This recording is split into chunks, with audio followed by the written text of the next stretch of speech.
Good morning. Ayin Beis.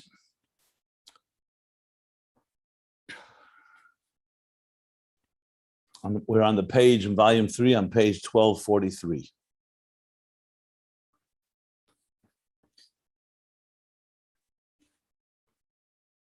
So first, let's review the part about the two levels of Bina that he's been discussing. Bina as in descending and transmitting downward to the Midas. That's when Bina serves like a mother that protects, that gives birth to and protects her young. In this case, Seichel, protecting Midas, essentially guiding them and training them and maturing them. But at that point, Bina is not as full strength, meaning its core essence, what he calls the atzmis of Bina. So that's Shem Sag, which is the first half of the example of the horse, which of course is like essentially a vehicle, a carrier going downward. And then that leads to the next step where Bina elevates. Instead of going down, elevates back to her core state, side by side with Chochmah, and both gazing at the forehead of Arich, which draws the energy of Atik, as we've been learning. So that's the first part of this discussion, the two levels of Bina, the two stages of Bina. Then, so this fits very well into our discussion till now, all these pages, of the different stages of how the emotions grow and how we serve God as we mature in our emotional connection and our cognitive connection, how the cognitive informs the emotional, how the Seichel trains the Midas, guides the Midas, and how the Midas elevate in the process to the highest levels that we discussed, even being absorbed together with Chochmah. Now we've also have Bina elevating to the level of Chochmah, which what he called before Zivuk Shalom, a complete union. So now you have the components that he spoke about. That number one is that Chochmah and Bina of a complete union is not just that you have Chochmah, but also Bina is aligned with that. And what's radiating there is a type of bittul where Chochmah and Bina are both absorbing a higher experience, a transcendent experience. Essentially, in the language of some of Samach Vav, that Chochmah and Bina are absorbing Keser, the experience of Keser. And in Keser, Arich and Atik, as we've been discussing. So even though Arich, which is the Metzach, is only the forehead, meaning it doesn't necessarily have the Pnimius, because it's the outer shell, the Rotzen, the determination, but within it lies the Shin, Ayin, Nuhur, and the 370 energies that come from Atik. Okay. Then comes the second section that we learned on the bottom, second half of the page, 1242, the Shlach Tishlach Esa'im. We're talking about how the Midas, as they have matured, are actually now propelling and helping Bina elevate to that place. He says it's through the Midas that this happens. Shayideh Midas. Nasa aliyah sabina b'bchinas neimamus.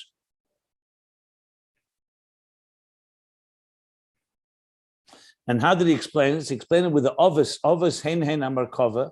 So back to the analogy. Remember, when you have a chariot is usually pulled by a horse. So even though he didn't say it explicitly, it's clear that we're talking here about vehicles, and these are examples. Physical example of a chariot or a horse are only physical, but in the spiritual levels, they represent the carrying of something, the vehicle that helps elevate the rider on that markova. So the others are hein markova. They're compared to a chariot because they're completely bottled to what? The midas, as he said, of chagas, are markova to chachma bina. And just as the chariot lifts and also carries the rider to higher levels, the same thing, midas elevate the moichin. And here he introduces now something that till now moichin was training midas. But now he's going back to the very midas themselves, and he says that because the root of the midas is rooted higher than the root of the moichin. So I explained it somewhat yesterday, but I just want to sum up again, that though midas technically always come after Chabad, It doesn't go chagas, chabad, and so and that order. It goes chabad, chagas. Mamayla lamato. That first comes mind, then comes emotions. Because that's the way the order should be, both in the cosmic order of creation. First, you plan something with your mind, so you strategize, and then you implement, and you have an emotional connection. You don't begin with the emotions. On the other hand, the emotions is actually where life plays itself out. If you just stay in Chabad, in the mind, and it never comes into a personal feeling, then you're not in a relationship only through Chabad. As a matter of fact, Chassidus talks that Chabad is actually not a relationship with others. When you're in a state of contemplation, or concentration, or conception, Chachma Bina Das, actually another person will only disturb your concentration. So Moichin actually indicates more a solitary involvement. It will lead to, and it could lead to, and it should lead to a relationship. Midas is where a relationship takes place, whether it's midas between human being and another, like love, chesed, gvura, tiferet between people, and also a relationship with God. And for that matter, also a relationship of God to us. That's why it says in Chassidus that it is with the midas that God creates.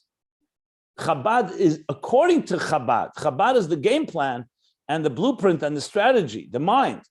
But the 7 days of the week correspond to the 7 days of creation. The 6 days of creation and Shabbos correspond to the 7 midas. Where's Chabad? When you read the story of creation, because creation happens is a relationship. God is relating to and creates existence. Chabad is the guides that process. So of course, God looks into Chachma Bina, the Torah Chachma Bina guides the creation. But where it plays itself out, it would be like the captain of the ship without a ship, and the ship without a captain. So the midas need guidance, but the midas themselves are not, even though they're born from Meichin, they are not, however, an extension of Meichin. The Meichin gives birth to them, but their root is in a higher place. So I actually looked up the Torah that he cites on the top of page 1243. If you want to see it, it's Torah Yisra, as he says. Yes, and it's on the Maimer Azal, Ha'ovis Hein Hein Amarkava, as I suggested yesterday. So I'm looking at page Ayin Gimel Aleph, 73a. When you see there, you see some of the ideas here are more elaborated upon there, actually. So he says the following. I'm just reading a few lines from there. When you say the statement, this from Zoyar, Idra Zuta, that Moiches Timah, that Abba ve'Ima come from Moiches Timah, he didn't quote that part. He only quoted the part of B'mazla Eskelilu. But the full language is that from Abba ve'Ima Chacham Bina come from Moiches Timah, which is, generally speaking, Arich. The Zah Ba'atika K'ochid V'Talia. And Zah is bound up and dependent on and rooted in Atik. And then when he explains it, he says like this: Seichel is Seichel who nailed min maskil. Exact language that we learned here.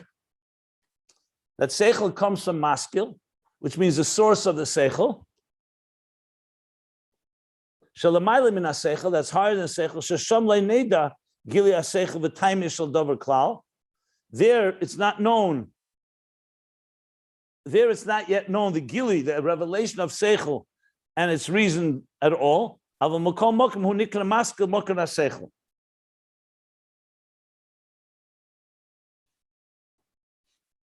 It's called the source of Seichel. So though it's a super conscious state, but it's still considered the source of Seichel, of intelligence. So now he says like this. I'm just reading from the Torah Eir. Again, Yisrei 73a, Ayin Gimel Aleph. He says like this. Aval Zah Ba'atika Achid V'Talia Shamidas Nilkachu Memokim Elyon Yeser. Zah, however, comes from a higher state than superconscious.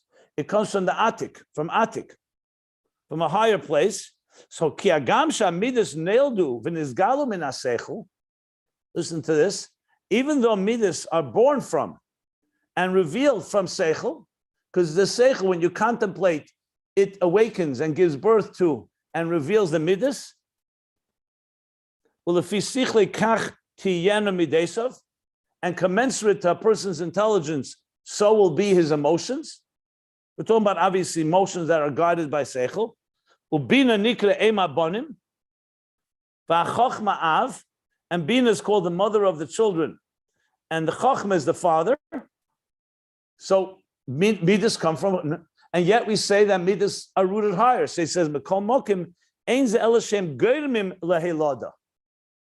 It's only that they cause the birth. V'yisavas hamidus sheyetzu mehelam elagili. They cause the birth and the creation of the midas, that they should go out from the concealment.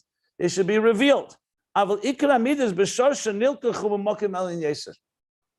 the primary emotions in their root come from a higher place. So this is a vital component which we did speak about, but not elaborate. Now it's relevant. So let me explain. You can say, let's talk about parents and children, physical parents and children. You can say, listen, if you don't have the seed of the father and the egg of the mother, and then the fertilization, and then the conception that will lead to the development of a fetus, you have no child. Obviously, you need the third partner, God, for the soul, because you can have father and mother, but if you don't have a soul, you're not going to have a viable fetus, a viable life. But the question is, the neshama is not created by the parents. The neshama comes long before the parents existed even. Even the guf, technically speaking, yes, the very material of the guf and the genetic makeup and so on does come from the parents.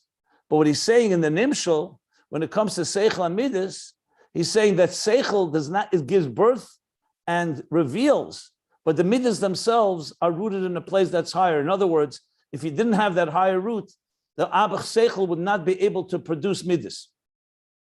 To put it simply, one entity that's very different than another cannot produce. Seichel produces seichel. It cannot produce midas. Just like in the case of, even though when we talk about parents, you do say it's different than a teacher and a student. A teacher and a student, the teacher doesn't create the intelligence of the student. He only cultivates it. He only teaches the seichel. If the student didn't have seichel on his own, the teacher couldn't do anything. But I don't want to use that because it just confuses matters here. But he makes it very clear that the primary midas have their own root in God created midas. However, the midas remain dormant and silent and basically in a potential state until the seichel comes and awakens it. So why is it called giving birth? Because clearly, without it, the midah would never emerge. So I'm thinking in the human example, the closest is the neshama. The neshama of the child does not come from the parents. However, if the parents were not intimate and they didn't create a keli, the neshama would also not have a place to become revealed. So the parents do give birth, and we say they give birth not just to the body, to the whole thing, but you need also that third partner. I don't know if the physical example, it works so well, but in Seichel Midas, he clearly says that's the case. And I just read it. That's why we say Zav, Midas have their own root. It reminds me a bit, not a bit, more than a bit, of, I said it yesterday, but I want to say it again. When we talk about Eris and Kalim, the energies and containers, we know that they have two different sources. Every Friday when we say in Pasuk Eliyahu, what does he say? That the Eir leaves the Keli, what happens? It becomes Kigufi Nishmasa. It becomes like a body without a soul. So we know the body is not created by the soul. The best proof is, as Chassidus brings, that after 120 years, when a soul leaves the body doesn't just disappear. If it was completely a creation of the soul, as soon as the soul is gone, the body should be gone. So Chassidus explains the Kalim have their own root in the Tzimtzum, and the Rishimu is the Sheresh HaKeli. The Oyer comes from Oyer Ein Sof before the Tzimtzum. It's true the Oyer knows about the Keli, and the Keli will be Nisava through the Oyer. Nisava Sa'er Nasa Keli. But the very Keli itself, the body, has its own root. But without the soul, it can't take hold. So in other words, it is the energy, the Oyer, that will ultimately give the power for the Kalim to emerge, but the Kalim themselves are not just an extension of Oyer, because Oyer is the opposite of Kali. So the Kali has to have its own place. Like we talked about Oisius, the fact that we have letters that we can think and speak in words and letters. The letters are not created by Seichel.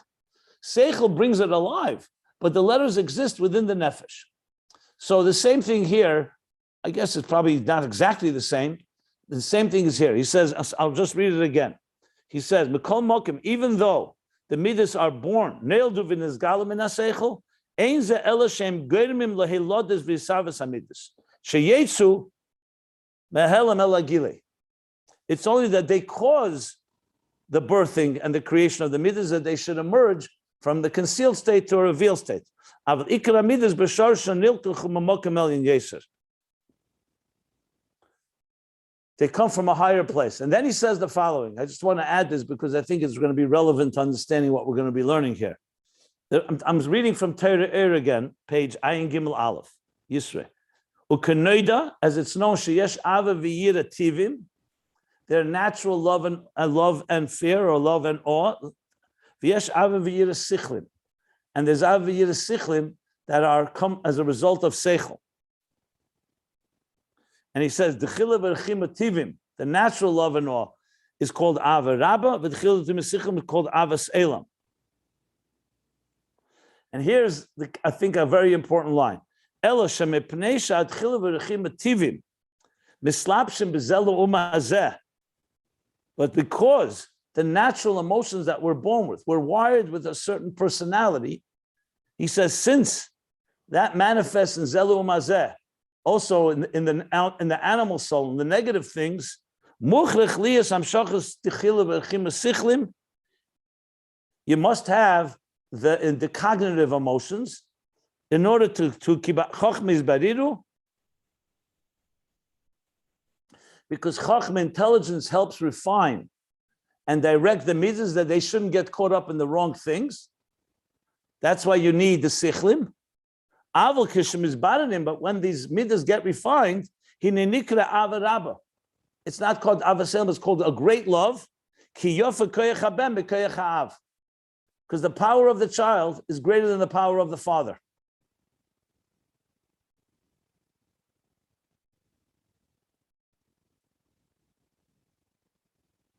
And he explains why, because it's known. So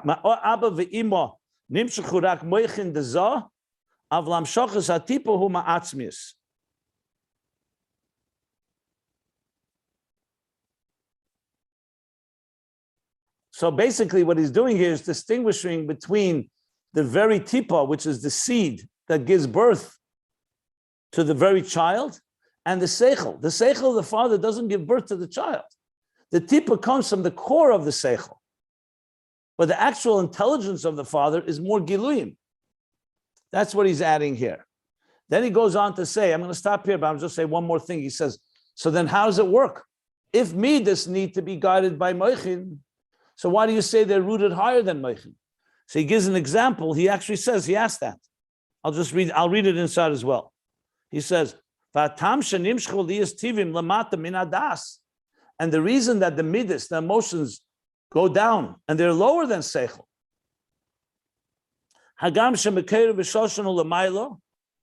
even though their root and source is higher than seichel, it's like the known example,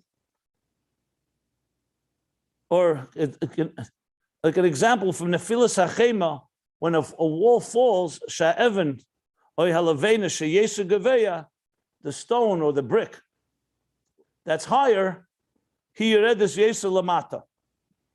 So when a wall falls, the highest part of the wall falls the farthest away from the wall. The same thing with a torch, that whose she'era gadol ma'ed, mavhekes u'me'ira gam lamata b'mokam ha'cheshach. That the stronger the flame of the torch, the more it illuminates also below in the darkest place. It's a pretty long discussion about how these midas work. You know what? I realize I should read even more. I'm going to read a little more. Move on. From all this we understand, Eich shahazah, hazah, the midas, shu b'chinas mideisav yizbarach, which is the level of the emotions, the divine the emotional attributes of God. Hu b'shosh l'mayla b'chinas abba v'ima. They are their root higher than abba v'ima chachma and bina. Ela shenimshach lamata. However, the midas fell down or are drawn down below. Ulakacha ovis, and that's why the ovis, the patriarchs, shein chagas, who are chesed gvura teferes, heim b'chinas merkava. That's why they are the chariot. Lahales es adam, who b'chinas chachma kaneda. Okay, I'm going to skip that. And that's why they have the power to elevate the person who's the level of chachma.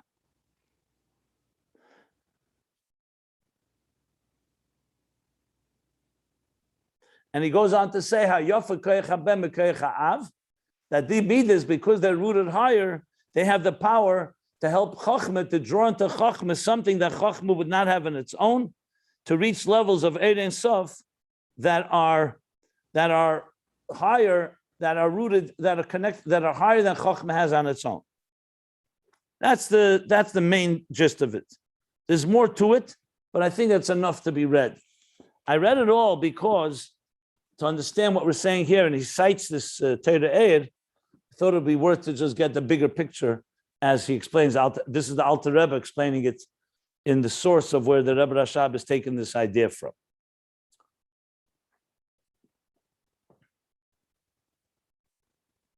So to use a simple example, I use the example of Eris and Kalim.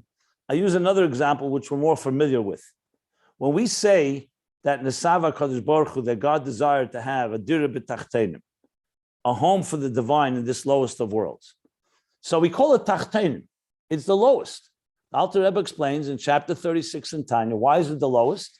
Because in the Gili Alakus is the one that with the least revelation of the divine, to the point that it's a chesha kafla mechupel, a double type of darkness, Helen v'Hester, complete concealment, to the point that people can say, Aniva Afsied, I and nothing else. Mole Klippas V'Sitra Achra, he mentions before that. To the point where you say, Aniva Afsied, only me. It couldn't be a deeper concealment than that. God is completely concealed in Tachtenim. And yet we say, the Kavon is Dafke Tachtenim. Not Atzilus, not Bria, not all the higher worlds. So in Revelation, in Giluyim, they're of course higher. But in the Kavana Atzmis, when you say the core intention is Seif Maisa b'machshava tchila. The end of the action, the end of Ishtalshlus, the end of creation, that's the purpose. So we're used to this idea that something that goes all the way down is not necessarily, it's lower in revelation, but it's not lower in intention, in God's intention. Same thing we say in Neshama and Guf. What's superior to which? So everyone will say, of course the Neshama is superior. The Neshama is a chelik elokam mal mamish. It's a piece of the divine. It's what gives us life. It's what expresses and brings out everything that we do in life. A guf is just a clump of clay on its own. What is guf? He took dirt from the ground, from the earth, offer min adama, and then he shaped it, and then he blew and infused it with a neshama. So what's a guf without a neshama? Just an empty container. And yet, we say that the guf is the ultimate kavana. Take the guf, the yesh hagashmi of the guf, and transform it. Now, of course, without the neshama, you can't do that. A guf on its own has no power, has no faculties. It's lifeless. But when the neshama comes down and through a guf it does mitzvahs, a neshama cannot do on its own. In Gan Eden, a neshama cannot put on tefillin, cannot keep Shabbos, cannot do any of the mitzvahs.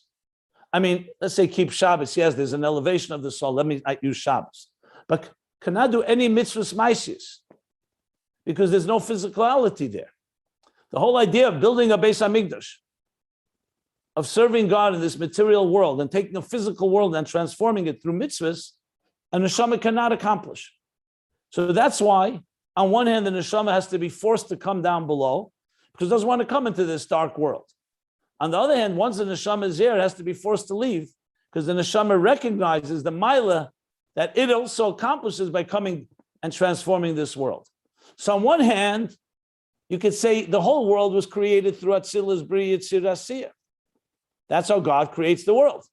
Like the seichel gives birth to the midas, but the world is not rooted in the seichel.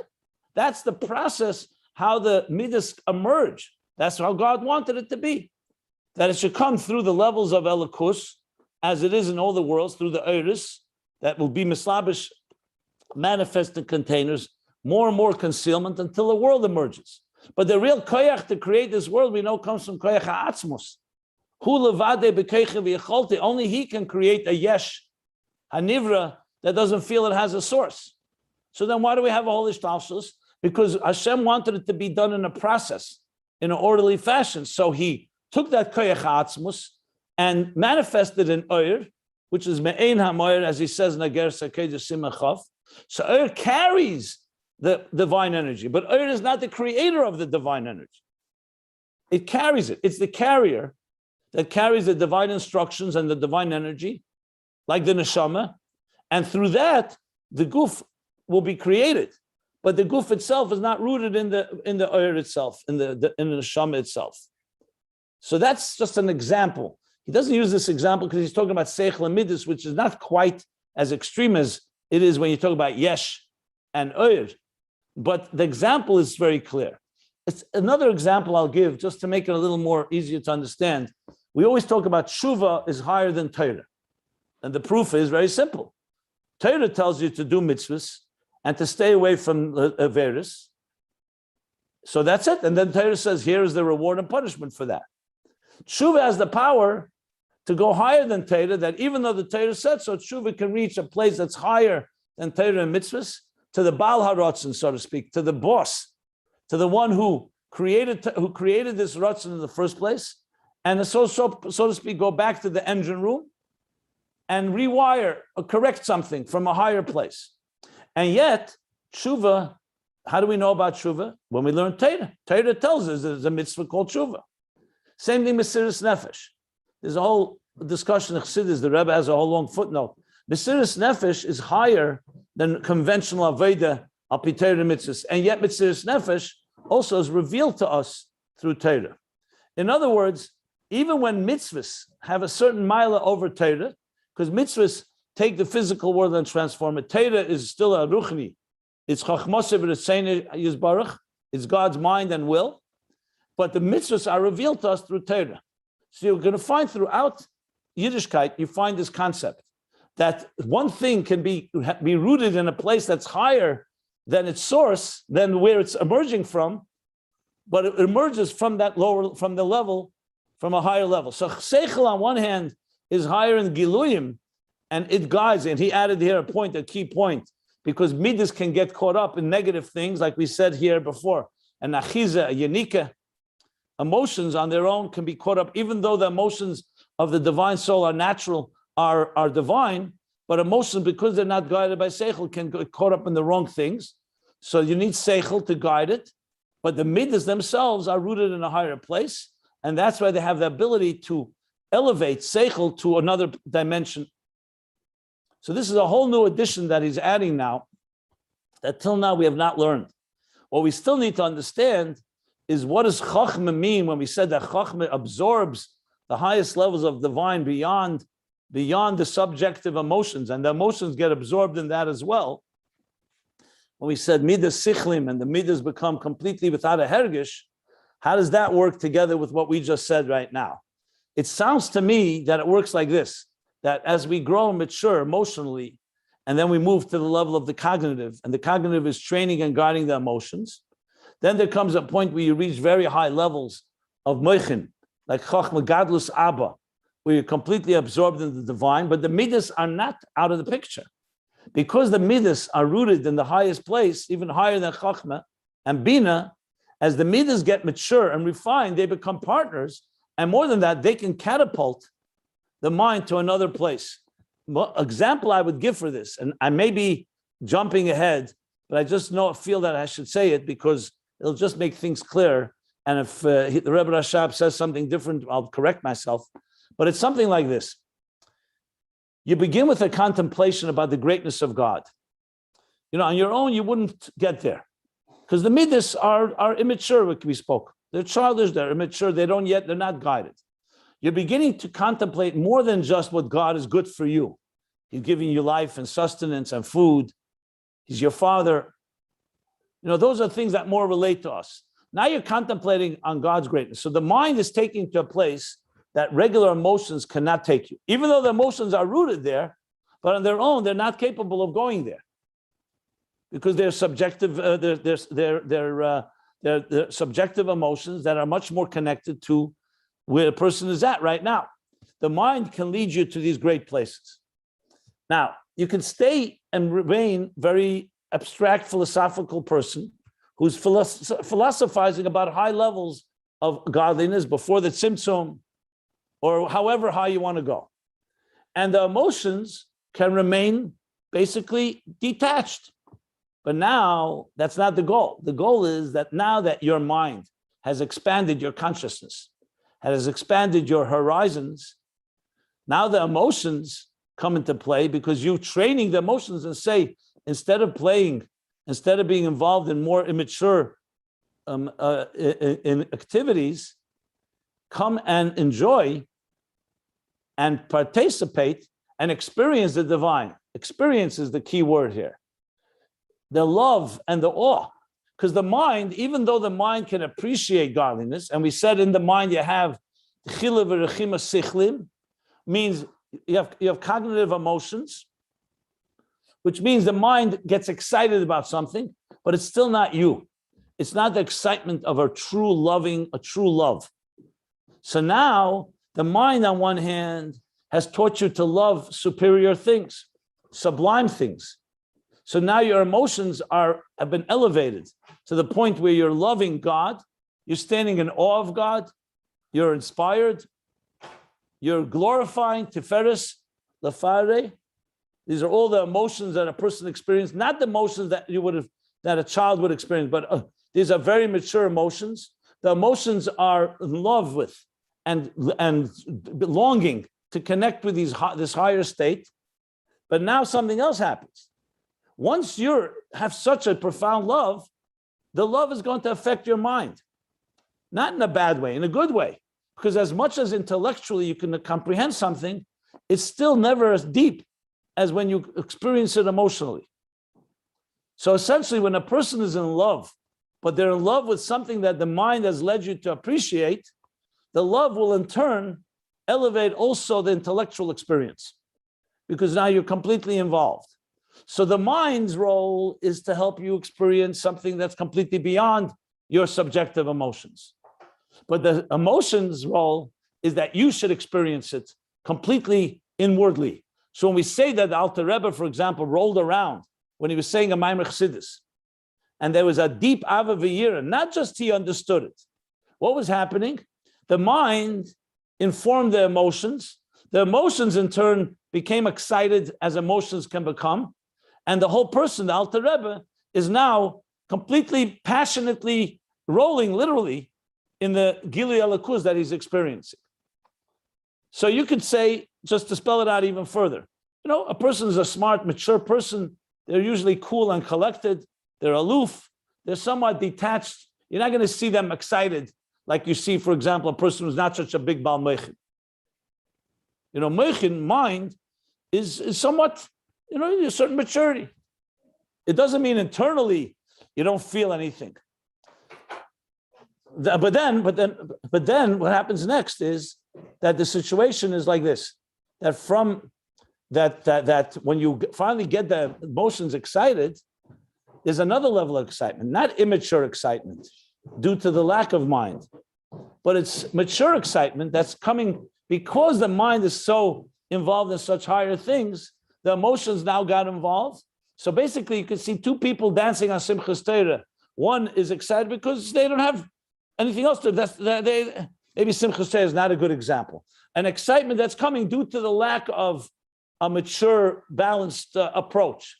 And another excitement is on the level of that mature approach. The midas now are far higher level of midas, which in turn elevate also the moichin.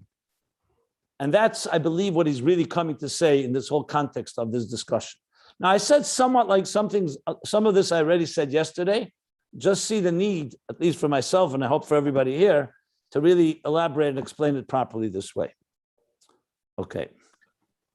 Explanation. Could moichin without midas in the highest level of moichin, in the highest, when he said that midas are so inspired, could be moichin be'etzem, I don't know how to call it, reach you even in a higher level that midas could reach you?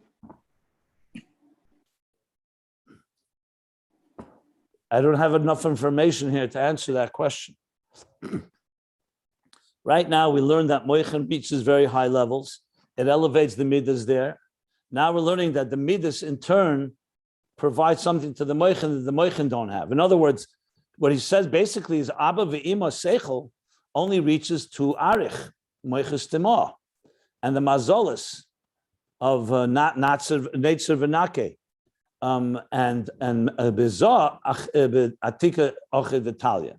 Based on the Zohar, the Idra Zuta, that Zoh Midas reaches Atik, it's quite apparent that the Midas have reached a deeper place than the Moichin do. I think it goes hand in hand. I mean, before we said that, remember, the Moichin cannot reach the level of, that's why it's Mitzchah da Atika, or the Arich. Why is it only the Metzach? Because it's shteik kachola b'machshava. Our moichin gluyim, our revealed intelligence cannot understand the tam komos, the hidden reason, and even deeper, the determination, the rotzen elyon. That was what we learned at length. That's why it's only the metzach of arich. That taket draws from atik, but it's still metzach. It's not the moichin of arich, chochmas dema of arich. It seems to me that the midas are going to reach, like it says, less machshava tfisa ve'klal, avatofus ihu berusa deliber. So machshava can only grasp the outer dimension of this higher level of elikus, of atik, basically, the chetzenius, through metzach. It's higher than the cyrus that he said, that's correct, but it's still metzach, a forehead. And rusa deliber, which can very well be this level of midas in its root. I'm not saying for sure, but al derech zeh, like in other words, your mind cannot explain godliness, but your emotions and your heart, if you get there, can experience it deeper than the mind can. So here's the interesting paradox. Without the mind, the emotions will never get there. But once they are awakened and the mind has opened up the door to a higher reality, the emotions can experience something that the mind can never fully grasp, because the mind, at the end of the day, like he said, comes from maskil. It comes from a level of seichel, and seichel, the root of seichel, is ultimately a structure. And midas, emotions, can reach deeper than structure. In other words, when a person's in love, their love is going to be more powerful than their seichel. But you have to make sure that the love is directed in the correct direction. So I think you begin with seichel to make sure the emotions are going in the right direction. But at the end, the emotional experience is going to be deeper than the seichel experience. That's pretty much what he's saying here. So it could be that they together, in other words, in our minds, we can imagine Eidei Sof Lifnei Tzimtzum. We could imagine it, we can dream about it. And the emotions can never get there because our emotions are subjective. But once your mind takes you on a trip there, so to speak, and the emotions can become involved in that, then the emotional experience is going to be far more deeper, because it's ultimately going to be something that it experiences. It's not just an idea or a concept. I mean, that's one way to explain it. But I would reserve any final conclusive statements about this until we finish the whole subject, because he hasn't tied it all together yet. He's just began the discussion of what midas do to seichel, what the ovis and markava they do to the seichel. But the Torah Eir is critical. That's why I read it, and I would definitely suggest looking inside the Torah Eir. And any other questions? If not, I'm gonna continue learning now on page 1243. Okay, just as an aside, I said I would look up, if you go back to page 1240, I never got back to you about this. He says about, where he talks about that Ratzon Elyon is only chesed, doesn't have din in it and judgment. So the Rebbe Rashab said the following. Middle of page 1240, he said the words, V'ayim mashakoseh b'hagos, the chofei b'kislev yudalad. So I was wondering what that is. I found it. This is Eira Teira Chanukah. There's a mimer under called the Hagos, meaning the gloss of the Tzemach Tzedek on the mimer chofei b'kislev. And Yudalad, I first thought Yudalad meant the year Tafresh Yudalad. Yudalad is referring to Sif Yudalad. Is the 14th chapter in that mimer, and those Hagos, in case you're wondering. So there he talks some more about this whole idea of that how Ratzon Elyon is Hepech, is Ein Sham Kaz V'Din. There's no Kaz, there's no anger, no judgment. It's not related to what we're discussing. It was related more to the Ratzon Elyon.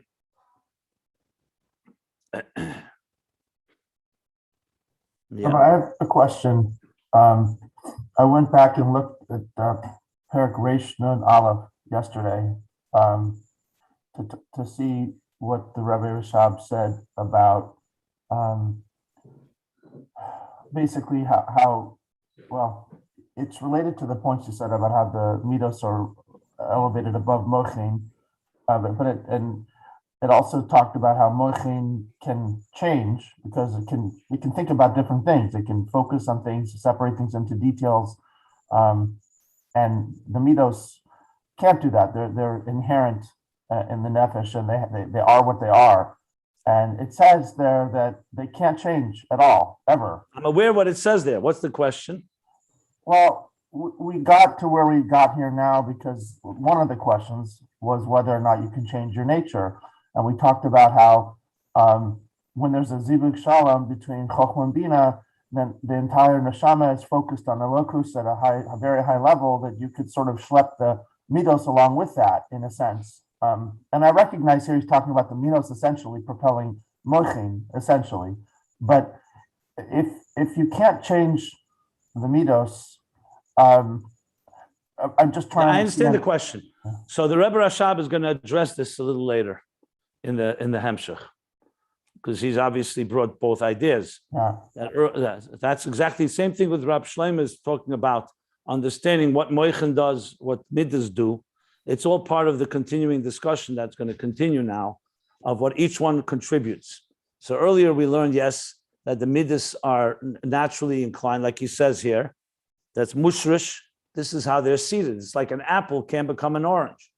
So the midas are the very core personality as opposed to intellect, and higher levels of intellect can change the midas and transform them.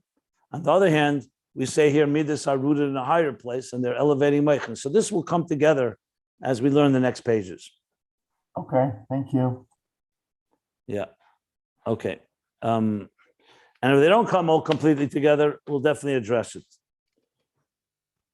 Okay, sure, thank you. Yeah, it's like a man who's limited in his strength compared to an elephant, but a man could ultimately train an elephant. Who? Yeah, that is correct. It's like the animal soul, Rav Tfuas b'koyach sher. That says about the animal soul that you can produce a lot more grain by using an ox than a human being, because the ox is more powerful. So plowing the fields, Rav Tfuas b'koyach sher, says the power of the ox, you have Rav Tfuas, an abundance of grain. But on the other hand, when a human being trains and harnesses the ox, yeah, it's exactly correct what you're saying. That's a great example. Yeah, so the midas have that more power in that sense, but if they're not guided and trained and guided and directed, harnessed, they'll go anywhere. They can end up creating a lot of destruction. I mean, this is a fundamental piece in general about how, on one hand, we need direction. On the other hand, we need the entity itself to fulfill the mission that it has to fulfill. That's why, Kairach, when Kairach said, the entire community is holy. Why did you take upon yourself leadership to be so-called exalted and above and superior to the rest? Everybody is holy. So he was right. Everybody is holy, but they need the guidance to reveal that holiness. Like I said before with the yesh has a deeper source than the does, but you cannot rely on it. Or Esav and Yaakov is another example. Esav was the b'chor, the firstborn, because he has, in essence, more firepower, so to speak. But Esav is Ish Milchama, Yed Tzayid. He's a warrior. He's a hunter. Yaakov, on the other hand, his brother, is Torah and Giluyim, and he knows what God wants. So really, Yaakov's taking the blessings, and the firstborn was not to steal it from Esav, because the neshama has to guide the guf, and they're like twins. They work together before you can reveal the Maila of Esav, which will happen l'asad lavi, when you'll see the advantage. Or we say neshama nizunis min haguf. Mashiach comes, it says the neshama will be sustained from the body. Today, the body is sustained by the soul. Without the soul, the body doesn't have life. It says the life of the soul will come from the body. How is that possible? Because of the same reason. All is the similar concept. Obviously, it's different because we're talking here seichel and midas, but just to give you more points of reference to be able to make sense of the whole thing. Is this at all related to how? Just a second. One second. But we still need to understand the role of each of them, and especially this last question about the emotions and the changing. I think you can already speculate what the answer is going to be about the changing of emotions. Depends which part of the emotions. If you're talking about their very root in the essence, you don't want to change that. But if you're talking about their certain inclinations and subjectivity, that you do want. So we'll talk about this more. You wanted to say something? Is this at all related to where we started this volume 3 with Ein Od, and the Choshech will ultimately be higher than the light? Or it's very likely, yes. I don't know yet how, but very likely that it's going to come back to that, because he's definitely going to go back to Ein Od. There's no question about it. And this may be part of the process. I didn't look ahead, so I can't really tell you for sure, but it's very likely it's connected. I like the surprise of it, so I'm not looking. I don't want to go to the end of the movie. You know? No, we're on the ride too. It occurred to me that there may be some relationship here.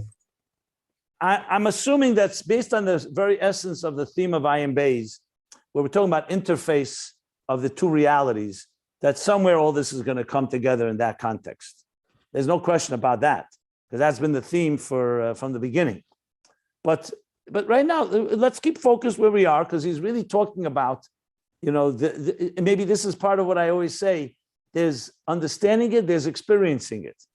Emotions are experiencing it. Seichel understands it. So right now we're learning and we're trying to understand and experience the levels that we are here. I think if we can relate to this idea where we are, it'll help us then come to understand. So very often when the questions come up and I point out, we'll get to that, or first let's figure out what it says here, not bring up from another mimer. That's the main theme here. That's the point, because when you start bringing from other places, you're bringing your seichel into something which we should be experiencing. The Rebbe Rashab right now is living through this and wants us to live through it. So obviously the mind is at work. All of our minds are processing, but I try to limit the processing to keep to the absorbing, which allows us to experience it more. And then we can really come to understand all the things. So I'm trying to stay away from doing the chess work, the chess game here, like the mechanics of it, even though all these questions are all legitimate. And I have them myself, but let's be patient. I think things will emerge. As you see, the Rebbe Rashab is pretty reliable. He gets back to things. He has his picture here. So that's where we are right now. And trust me, we could all use a dose of rereading the last 20 pages, and I guarantee you'll understand it a lot differently than when we read it the first time. There's a lot going on here. Every time I look back, I start realizing, that's what he meant here, and that's what he meant there. This is far more dense than the first two volumes, for obvious reasons. The Rebbe Rashab did not go over it again and flesh it out or break it into chapters and summaries. But but it's very clear to me that it's that way. So there's a lot happening here. I mean, the last 10 pages, 15 pages, since we started this whole thing, the back and forth and then the change. So I personally go back to it usually on Shabbos or other time when I have some time, just to read through it just to make sure I have the flow going correctly.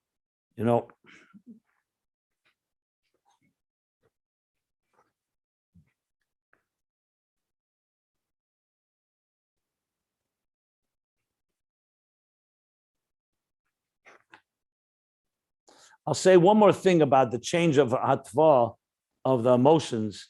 When you go back to the page 1235 and 1236, where he speaks about how Bina cannot change the natural emotions because Bina is part of them. Bina is a yesh. Bina relates to them. It is Chochmah, he says, that can do that. So he said there an expression, and I think that may be important just to emphasize. What you're changing there is that the emotions should not be focused on their self-interest. Remember, there's an element to emotions, even if it's rooted at the highest levels. What happens when the yesh, let's talk about the yesh for a moment. The yesh hanivra is rooted in atzmos, but without an education, without training, without guidance of the neshama, the yesh is focused me, I'm here, I have no cause, and it doesn't feel it has any cause. So though that's rooted in the higher place, the yesh still has to go through a fundamental change. It has to stop focusing on itself. It needs to sublimate, to tame its ego and be able to experience something higher, to realize that the very fact that you feel that you're an independent consciousness and not dependent on anyone, as if you created yourself, is actually rooted in God who created you, because God is a state of a yesh amiti that has no cause. So the same thing with emotions. Even though the emotions are rooted in a very high place, but the fact is you're going to have to change something seriously, which is it's not about you. That is a change, because midas do think it's about me. Now, the root of that is because the real you is godliness. But at this point, if you don't go through education and training, as deep as the midas may be rooted, they will not be able to experiencing a higher state because they need to be changed from their fundamental personality. Bina on its own can't do that. Chochmah does that. But at the same time, what happens then is that the true nature of the midas, as they are rooted, like I said yesterday, from the Hilchas Gerushin, from the Rambam, Kefene say, they force him until he says, I want, because his real will is what God wants. It's his Yetzer Hara that convinced him that he wants something else. So you need to eliminate the compulsion and the imposition of the Yetzer Hara, which has taken control of the midas of the person to the point that he's saying, here's what I want to do something against what God wants. But in truth is what he really wants is what God wants. But you have to do something about that. You have to change something in him to reveal that deeper sense of him. Just wanted to throw that into the picture. Okay.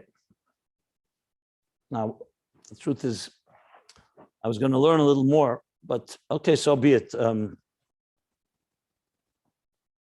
next piece needs time. I can't just read quickly because you're going to start speaking about a level called Ibur and Ibur Rishon, Ibur Sheni, which needs a few good introductions.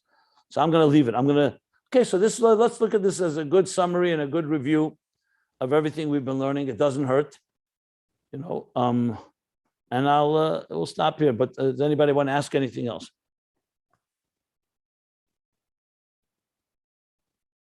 No, I can't start this. We'll start this tomorrow. Oh, 1 second.